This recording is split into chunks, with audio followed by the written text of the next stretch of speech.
हरिओम तत्सत। जन्म कुंडली विश्लेषण। इस विश्लेषण को देखने से पहले कुंडली कैसे देखते हैं वह वीडियो देखना आवश्यक है, ताकि आपको ग्रहों का बल कैसे देखते हैं, दृष्टि कैसे देखते हैं, दशा महादशा कैसे देखते हैं, वह सब आपको समझ में आ जाए।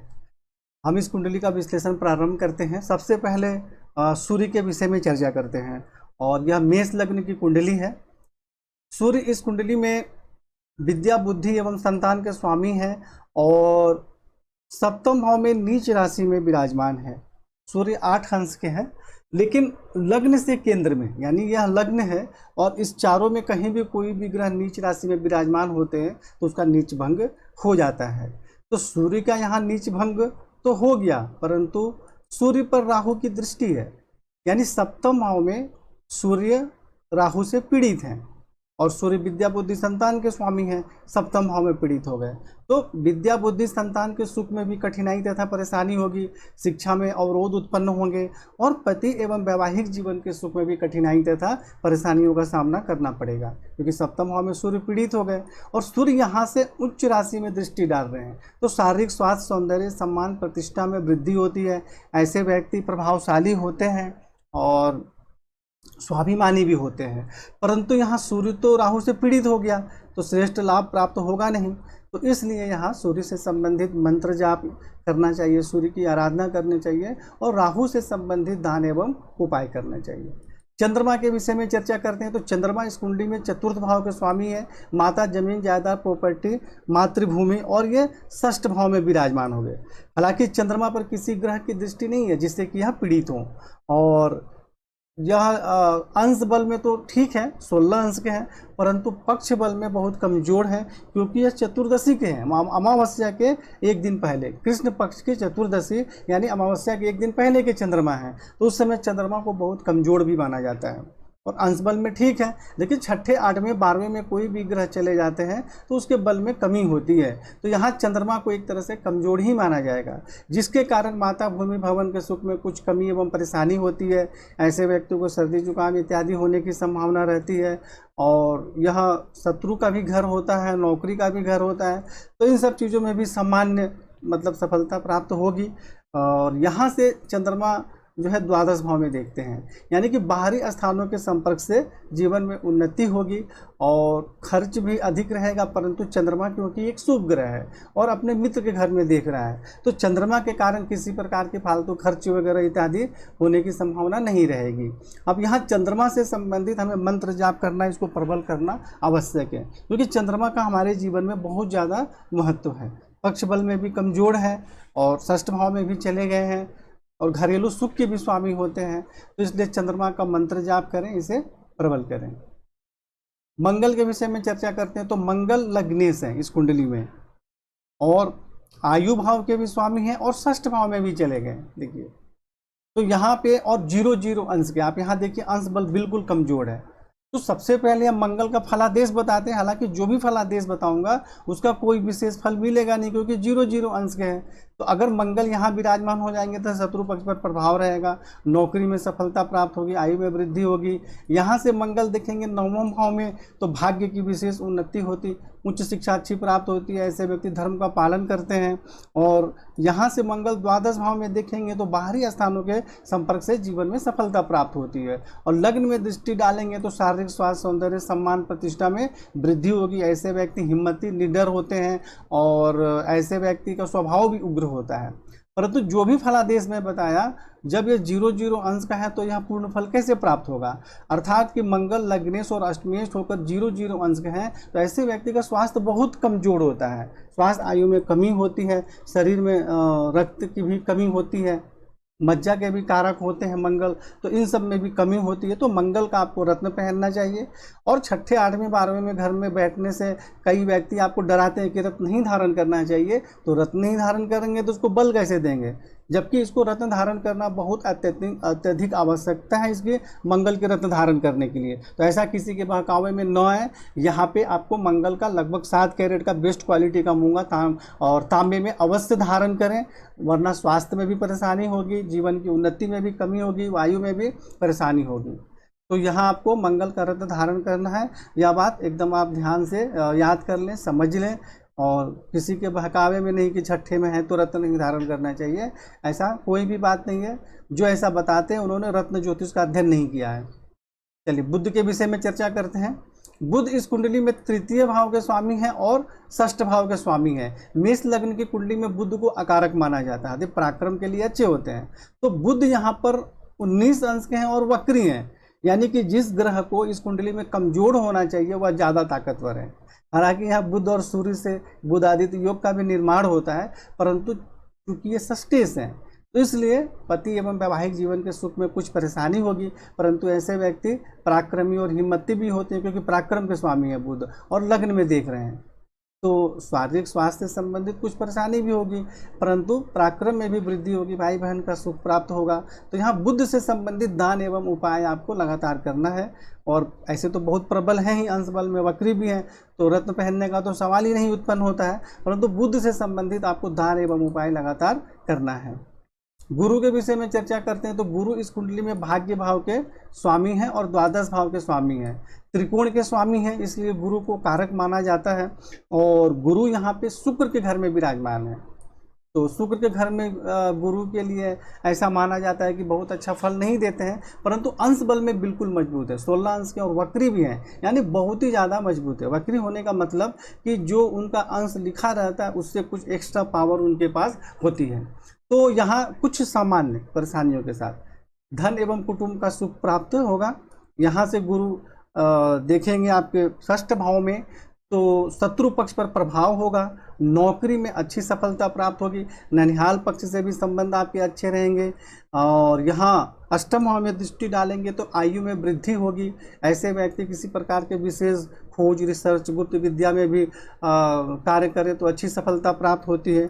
और यहाँ से गुरु अपने नीच राशि में दृष्टि डाल रहे हैं, तो कोई भी ग्रह नीच राशि में विराजमान होते हैं तो वहाँ परेशानी होती है। नीच दृष्टि में से देखने, मतलब नीच दृष्टि किसी ग्रह की नहीं होती है, अपने नीच राशि में दृष्टि डाल रहे हैं। तो यहाँ पे दृष्टि डालेंगे तो पिता राज रोजगार के क्षेत्र में सुख सम्मान तथा सफलता प्राप्त होगी। अगर गुरु यहाँ विराजमान होते तो बोला जाता है कि नीच राशि में विराजमान है, परंतु गुरु तो यहाँ पावरफुल है। नीच का मतलब क्या होता है कि कोई भी ग्रह नीच राशि में विराजमान हो जाते हैं तो उनके बल में कमी हो जाती है, लेकिन ये तो यहाँ बैठे हुए हैं, शुक्र के घर में बैठे हैं और यहाँ देख रहे हैं, यहाँ विराजमान नहीं है कि इनके बल में कमी हो जाएगी। इसलिए यहाँ पर गुरु से संबंधित आपको रोजगार में सफलता प्राप्त होगी। और ऐसे व्यक्ति गुरु से संबंधित किसी भी प्रकार का कार्य करते हैं तो उसमें भी बहुत अच्छी सफलता प्राप्त होती है, जैसे बैंकिंग से संबंधित, टीचर से संबंधित या कोई भी ऑफिशियल काम इत्यादि, इस प्रकार के कार्य। और गुरु जो है वह, गुरु को सिर्फ राहु एक है ग्रह, वही ज़्यादा पीड़ित करते हैं। और गुरु यहाँ शनि के साथ भी विराजमान है, तो इससे कोई ज़्यादा परेशानी नहीं होगी किसी प्रकार की। और गुरु और शनि एक जगह अगर द्वितीय भाव में बैठे हुए हैं तो मैकेनिकल इंजीनियरिंग से संबंधित भी अच्छा योग बनता है।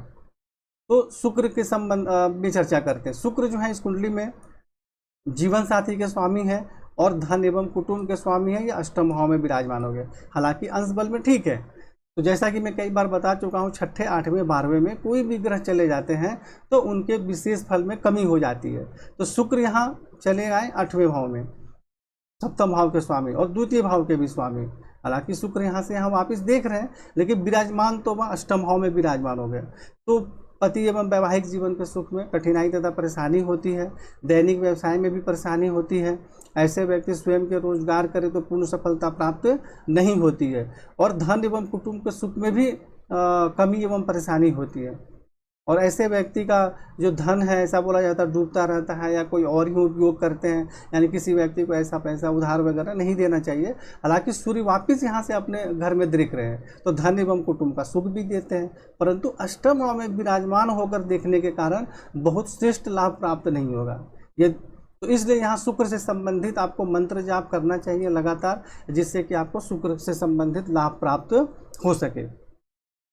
शनि के विषय में चर्चा करते हैं तो शनि इस कुंडली में दसम भाव के स्वामी हैं और आय भाव के स्वामी हैं, मतलब रोजगार और आमदनी के लिए इनका बहुत ज़्यादा महत्व है। और दसम भाव और आय भाव के स्वामी होकर द्वितीय भाव में शुक्र के घर में, अपने मित्र के घर में बैठ गए, तो यह बहुत अच्छा योग है। हालांकि 6 अंश के हैं लेकिन वक्री हैं, तो इसलिए इनमें जो है बल में भी बहुत ज़्यादा कमजोर नहीं माना जाएगा।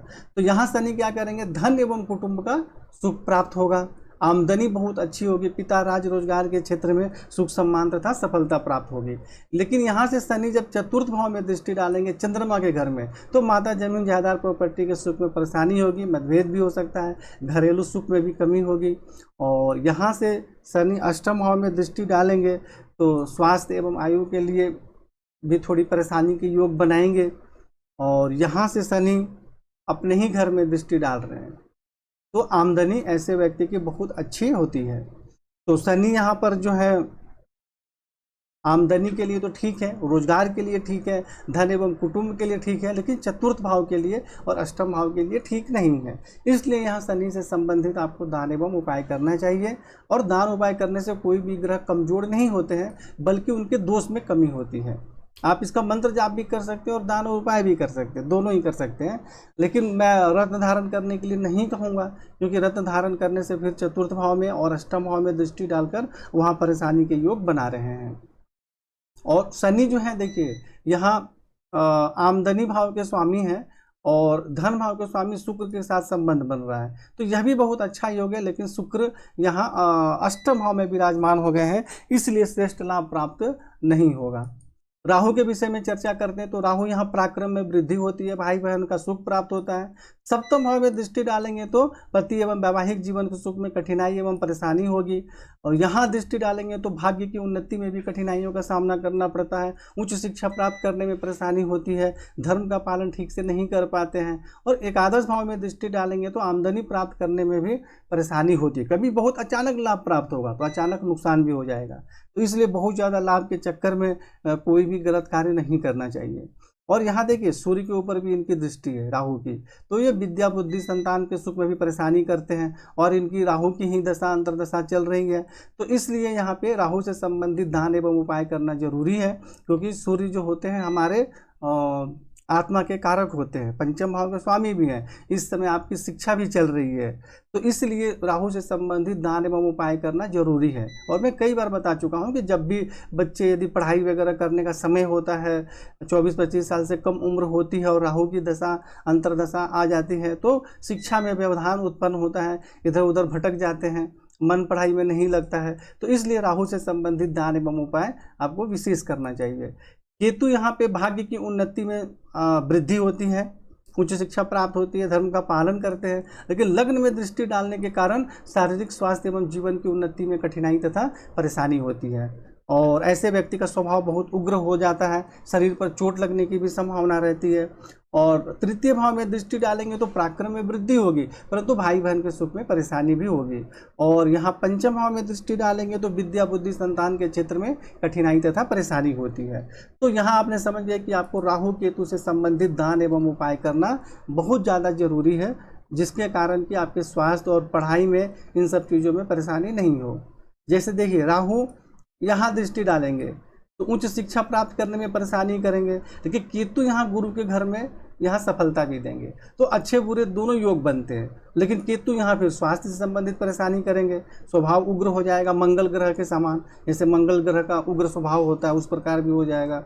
तो इसलिए राहु केतु शनि से संबंधित दान एवं उपाय करें। और मंगल का रत्न पहनना बहुत ज़्यादा जरूरी है, यह बार बार आपको मैं बता रहा हूँ, क्योंकि लग्नेश है, अष्टमेश है, जीवन में उन्नति के लिए सबसे पहले तो लग्नेश को ही देखा जाता है, बाद में सारी चीज़ों को देखा जाता है। तो यह सब ध्यान दें। और आपकी कुंडली में संपूर्ण फलादेश उपाय विस्तार से बताए गए हैं, और इस प्रकार आप उपाय करें। हरि ओम तत्सत।